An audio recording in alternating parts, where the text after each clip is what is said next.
महाराष्ट्र में बीजेपी गठबंधन 150 पे पहुंच गया है। बीजेपी गठबंधन महाराष्ट्र में साइट पर मैं जो है वोट का आंकड़ा दे रहा हूं, इससे बहुत चीज स्पष्ट होगी। महाराष्ट्र में भाजपा का वोट परसेंट है 22.4 22.4, कांग्रेस का है 9.89 9.89। जरा ध्यान से देखिए, शिवसेना का 12.24। कौन शिवसेना? ये दोनों, शिवसेना का भी और उद्धव का भी, दोनों का बराबर है 12.24। ठीक है। राकपा अजीत पवार, ये महत्वपूर्ण है, 14.15 और राकपा शरद पवार 12.34। हो ये बड़ी खबर है भाई, बड़ी खबर है। हमारे साथ जो है प्रवीण कुंते पाटिल जुड़े हुए हैं, शरद पवार की एनसीपी के प्रवक्ता हैं। प्रवीण भाई, अजीत पवार वाली एनसीपी को 14% से ज्यादा वोट मिलता दिख रहा है और शरद पवार वाली एनसीपी, आपकी एनसीपी को 12%। देखिए, जहां से वोट ऑफ परसेंटेज की बात की जा रही है, मैं इससे बिल्कुल सहमत इसलिए नहीं हूं। अभी थोड़ी देर फिर से रुक जाइए आप सर। एक मिनट, एक और बड़ी खबर, महाराष्ट्र में रुझानों में बीजेपी अकेले 100 पर पहुंच गई है। महाराष्ट्र में बीजेपी 100, बीजेपी की सेंचुरी, और बीजेपी गठबंधन 152। ये देखिए, बीजेपी खुद अपने बूते 100 पर पहुंच गई है महाराष्ट्र में। शिवसेना शिंदे गुट 29, एनसीपी अजीत पवार गजब का परफॉर्मेंस 22 सीटें। और ये अपने आप में जबरदस्त खबर आ रही है कि अजीत पवार की पार्टी को शिंदे गुट की शिवसेना से भी ज्यादा वोट है और शरद पवार वाली एनसीपी से भी ज्यादा वोट है। अब बताइए सर, प्रवीण जी। देखिए, एनसीपी अजीत पवार की पार्टी के आधे से ज्यादा प्रत्याशी चुनाव हारने के कगार पर खड़ा। आपकी जानकारी के लिए मैं बताना चाहता हूं। सर, ये जानकारी कहां से आ रही है? हमारे पास नहीं आ रही है। देखिए, जहां मेरे पास पूरी जानकारी है, आधे से ज्यादा अजीत पवार गुट के उम्मीदवार चुनाव के कगार पर खड़े हैं। आप चुनाव के अंतिम नतीजे आने के बाद में आपको ठीक से पता लग जाएगा कि एनसीपी। तो सर, वो अगर हार रहे हैं तो उनका वोट प्रतिशत कैसे बढ़ रहा है? देखिए, ऐसा है, 1 घंटे ईवीएम का चुनाव आ गया है। वोट परसेंटेज में बहुत ज्यादा उतार चढ़ाव तो मैं नहीं देखता हूं।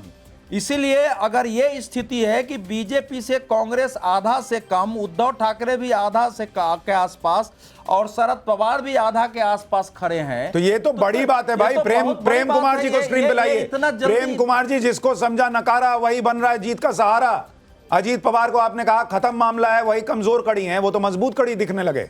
देखिए, चुनाव आयोग की वेबसाइट में अभी बहुत ज़्यादा सीटों के आंकड़े नहीं आए हैं, लेकिन जितने कम आए हैं उसमें जो आंकड़े बता रहे हैं अवधेश जी, वो ठीक बता रहे हैं।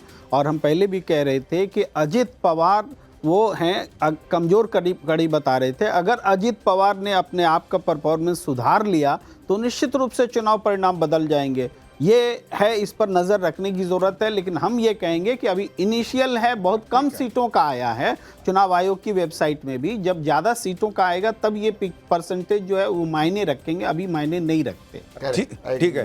तहसीन पूनावाला, ये भी मुझे बताइए कि ये उद्धव ठाकरे जो है जी, अभी तो हम बात कर रहे हैं कि अजीत पवार जो है वो महायुति की कमजोर कड़ी है। क्या उद्धव ठाकरे महाविकास अघाड़ी की कमजोर कड़ी है? लेकिन यहां तो कांग्रेस कमजोर कड़ी दिख रही है। उद्धव ठाकरे की पार्टी को तो 36 सीट आती दिख रही है और कांग्रेस को कितना? 48, और एनसीपी शरद पवार को 42। नहीं, मुझे लगता है कि जो एमवीए तीनों पार्टीज स्ट्रांगली परफॉर्म कर रही है, लेकिन वे पीछे, और महायुति में सिर्फ भाजपा आगे परफॉर्म कर रही। 100 आपने बताया क्रॉस कर दी, और लगभग बराबर का मामला है। मुझे लगता है कि जैसे जैसे ईवीएम आगे बढ़ेगा, ये जो मैंने प्रेडिक्शन किया था 135 पे ये आ जाएगी आंकड़े। मुझे ये लगता है बीजेपी थोड़ा कम होगा, बीजेपी प्लस। और सर, आ जाएगा तब हम उस पर चर्चा करें। अभी हम ये कह रहे हैं झारखंड पर जरा देखिए। इस वक्त मुझे लगता है 135 अभी भी इस पर रुका। झारखंड देखिए, झारखंड भारतीय जनता पार्टी का वोट परसेंटेज है 24.35%, 24.35% अभी तक। कांग्रेस का है 15.11, जेएमएम का है 9.31।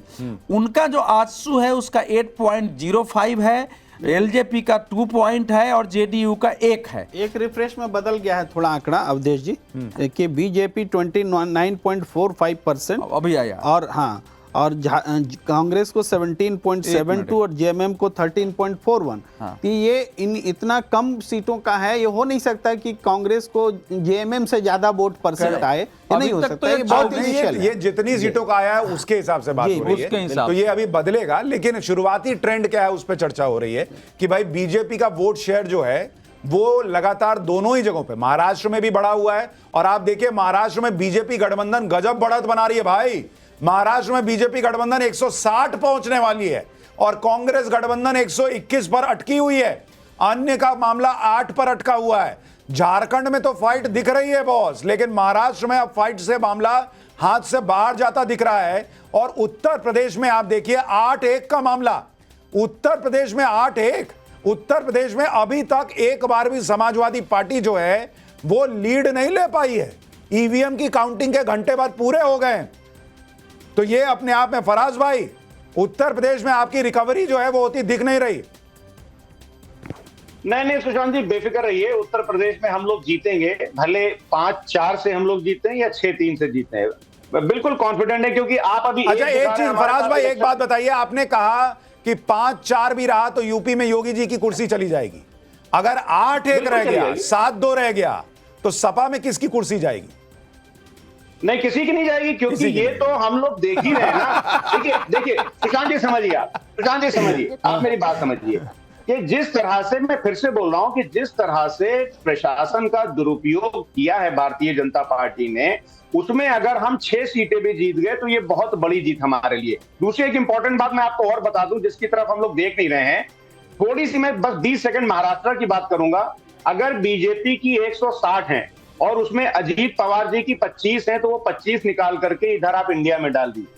क्योंकि यहाँ पर हमने ये भी देखा है, काहे डाल दीजिए भाई, काहे डाल दीजिए?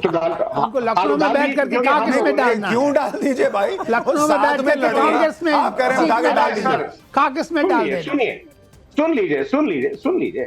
आप गलत बोल रहे बाबू, आप गलत बोल रहा है। गठबंधन में लड़ रहे हैं, आपको उठा के डाल दीजिए। तो दूसरी तरफ से शिवसेना उद्धव के इधर कांग्रेस में लिख दो, उधर वाले को इधर डाल दीजिए। अगर सुशांत जी मुझे बोलने नहीं देंगे तो फिर क्या फायदा है? देखिए ऐसे नहीं होगा। एक और बड़ी खबर आपको बता दूं, सुनिए सर, सुनिए एक और बड़ी खबर। महाराष्ट्र में पिछली बार बीजेपी को 105 सीटें आई थी, बीजेपी अपने बूते 105 पर फिर पहुंच गई है। सीएम और डिप्टी सीएम यानी एकनाथ शिंदे और देवेंद्र फडणवीस दोनों आगे चल रहे हैं। महाराष्ट्र में महायुति की गाड़ी रुकती भी नहीं दिख रही बॉस। 164 बोलते बोलते 164, बीजेपी 105, शिवसेना शिंदे गुट 34 और एनसीपी जो है वो 24 सीट पर बढ़त बनाए हुए है। आरपीआई को 1 सीट पर बढ़त है। कांग्रेस जो है वो मात्र 44 सीटों पर आगे चल रही है। शिवसेना उद्धव गुट 33 सीट पर आगे, एनसीपी शरद पवार 38 सीट पर आगे।